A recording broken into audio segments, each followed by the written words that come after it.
Finished product ng ginawa ko, kangkong. Yan yung titirahin namin mamaya. Papapakin na namin mamaya yan. Yan o. Nilipat ko na sa maliit na kawali. At maya maya kanin na lang ang kalaban nito. Oh. Makintab, sarap yan. Yan na yung finished product niya.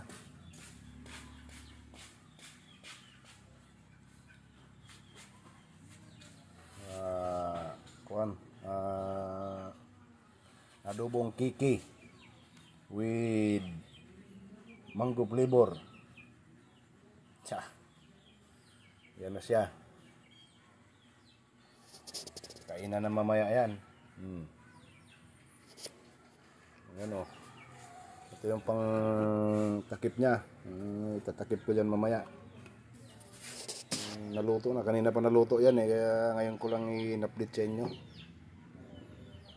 Ganyan na lang kaliit. Yung karaming kangkong kanina na isang balde.